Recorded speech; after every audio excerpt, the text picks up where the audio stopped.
বিশ্বকাপে নিজেদের দ্বিতীয় ম্যাচে অস্ট্রিয়ার বিপক্ষে মাঠে নামবে ডিফেন্ডিং চ্যাম্পিয়ন আর্জেন্টিনা। যে কোনো মূল্যে জয়ের ধারা অব্যাহত রাখতে চাইলেও কোচ স্কালোনির চিন্তার কারণ ডিফেন্স নিয়ে।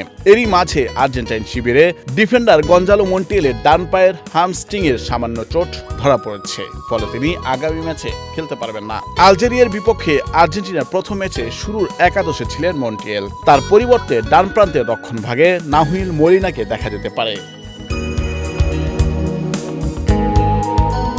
ডিফেন্ডিং চ্যাম্পিয়ন আর্জেন্টিনা বিশ্বকাপে দারুণ সূচনা করেছে। প্রথম ম্যাচে আলজেরিয়াকে ৩-০ গোলে উড়িয়ে দেওয়ার পর এখন অস্ট্রিয়ার বিপক্ষে দ্বিতীয় ম্যাচের প্রস্তুতিতে ব্যস্ত লিওনেল স্ক্যালোনির দল। তবে এই ম্যাচের শুরুর একাদশে অন্তত 4টি পরিবর্তনের সম্ভাবনা রয়েছে।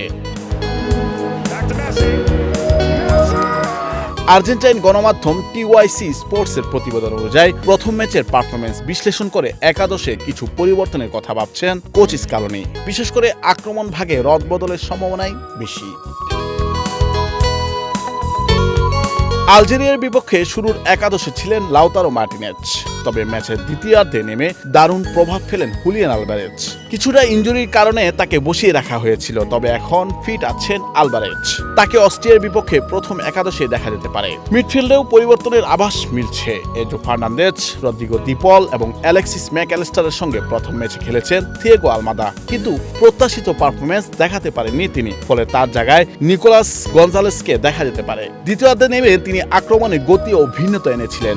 এদিকে কোচ স্কালোনির আরেক তারকা লো সেলসোকেও পরখ করে দেখতে পারেন অস্ট্রিয়ার বিপক্ষে। মেসির সাথে লো সেলসোর রসায়ন ভালোই জমে আর্জেন্টিনায়। অন্যদিকে লেফট ব্যাকে বড় কোনো পরিবর্তনের সম্ভাবনা নেই। ফাকুন্দো মেদিনা প্রথম ম্যাচে ভালো পারফর্ম করায় পুরোপুরি ফিট থাকা নিকোলাস তাগলিয়াফিকোকে এখনই ঝুঁকি নিতে চাইছেন না টিম ম্যানেজমেন্ট। ফিট থাকায় যে কোনো সময় নামানো হতে পারে তাগলিয়াফিকোকে। সব মিলিয়ে অস্ট্রিয়ার বিপক্ষে আর্জেন্টিনাকে কিছুটা ভিন্ন আক্রমণাত্মক রূপে দেখা যেতে পারে। নতুন পরিকল্পনা, নতুন গতি, সব মিলিয়ে মাঠে নামার প্রস্তুতি নিচ্ছে বর্তমান চ্যাম্পিয়নরা। নুরুল আফসার, বৈশাখী সংবাদ।